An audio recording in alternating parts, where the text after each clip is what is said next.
Manuel, good morning. How are you, faithful? Captain Niner here with another Captain and Coffee morning report. It is January 16th. We've got about T-minus 3 days left on this TikTok app, supposedly. We don't know what's actually going on.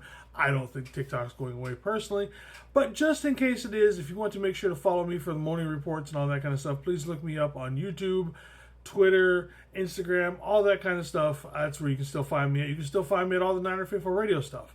Right now, personally, I would say go to my personal YouTube at Captain Niner on YouTube. That's where I've been putting up these morning reports as well as here on TikTok. So please make sure to go over. Again, it's just Captain Niner at YouTube and pretty much any other social media site. So as far as what's going on with the 49ers, it looks like Robert Saleh is getting an interview with the Dallas Cowboys this weekend. So he's got the Raiders interview, I believe it's today, and then the Dallas Cowboys interview on Saturday. Looks less and less likely that Robert Saleh is going to be back as the Niners DC. He's already a very hot commodity in being a head coach this year.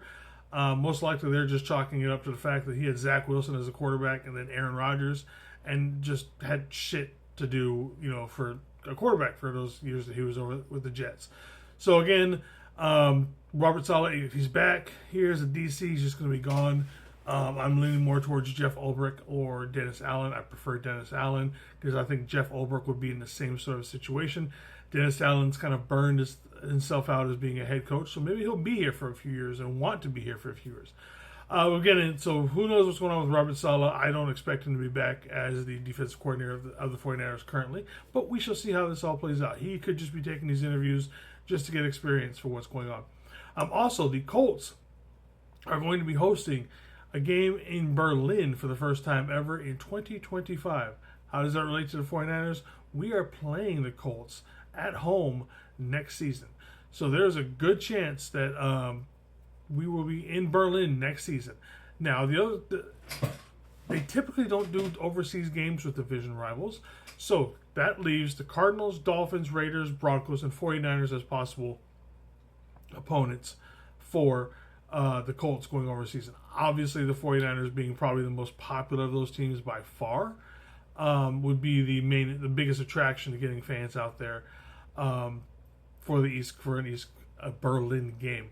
Now, hopefully, obviously, because we are coming over here from the West Coast, what they'll do is they'll have us go play an East Coast team, and then the week after, we fly over to Berlin, we do that game, and then we have a bye week. That way, because we're going to be doing a ton of traveling, so we're going to need the rest afterwards. That's hopefully how it goes. We'll see. That it's not confirmed. My gut tells me it's going to happen because the last time, it's been 2 years since we played an international game. It's about our time. Remember, the last time we played an international game was only down in Mexico. We beat the Cardinals in 2022. So it's not like we traveled far. It's just Mexico. More than likely, we're playing in Berlin next season. All right, faithful. Nothing going on here for Niner Faithful Radio today. Just working on for tomorrow's weekend review show that me and TJ will be doing at 6 p.m. tomorrow. Again, over at Niner Faithful Radio. Until tomorrow, Fafitai Talava. One love, faithful.